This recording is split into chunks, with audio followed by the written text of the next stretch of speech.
Last month, Hurricane Irma took a bite out of Free Fall Theater. Unfortunately, the theater had some significant structural and water damage, but the show must go on, and the theater is biting back with a little help from the community with their newest production, White Fang, based on the novel by Jack London.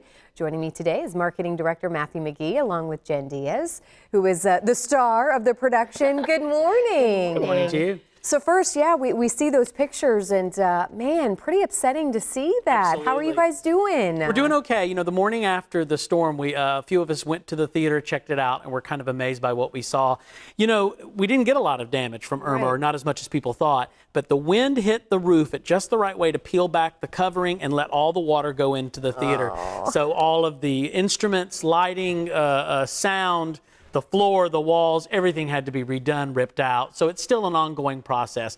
But so then we thought to ourselves, what on earth are we going to do about our season opener, a White Fang, which is, of course, a world premiere on its way to London. It was a big deal. So we moved our show from the Black Box space to our auditorium space, which was not ready to be a theater. And in a matter of about 3.5 weeks, made it into a theater and opened the show only a week late. Wow, that's pretty incredible. Pretty and again, amazing. I know it seems weird to say it could have been worse, Yes. but you know, it is pretty cool to see that the show must go on. You guys are doing it. Real quickly, there is a campaign. Absolutely. People can help. Yes, we have a campaign called Raise the Roof. Actually, two local Tampa Bay philanthropists, Kate Tiedemann and Ellen Cotton, decided they would match everyone's donation up to $100,000, which has been amazing. And it's doing very well, but it is our Raise the Roof campaign, and people can visit the website, freefalltheater.com, or just give us a call at the theater if they'd like to help. Well, this is such a cool theater, and especially when you can have productions like White Fang now. So tell us a little bit about this. And I will say, if you're thinking it's exactly like the book, from what I understand, it's a little different. Absolutely. Different. Yeah, but if you did read the book, there's elements of it that you pick up on, like character names and themes. So White Fang is about a First Nations girl, an Indigenous girl of northwestern Canada in 1898.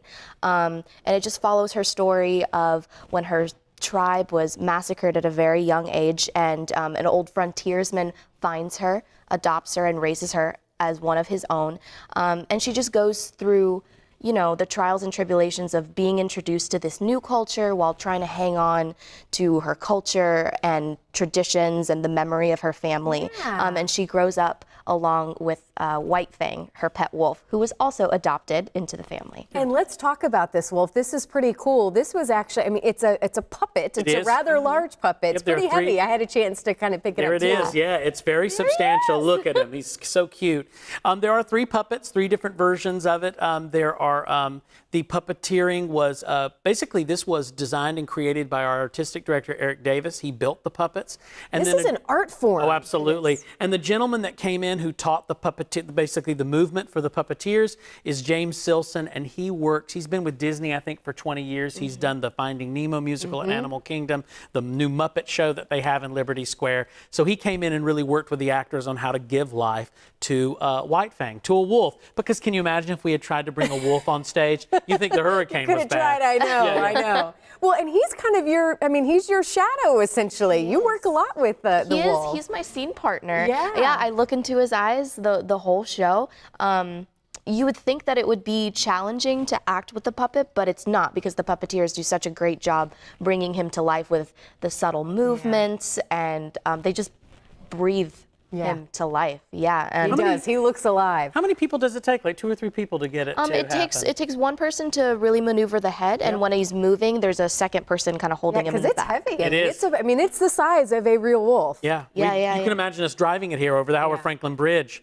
As we wrap up, why should people come and see this? This is obviously on its way to London. Yeah, I think people should see it because the themes are universal and relevant right now, especially to listen and empathize with someone who's going through so much.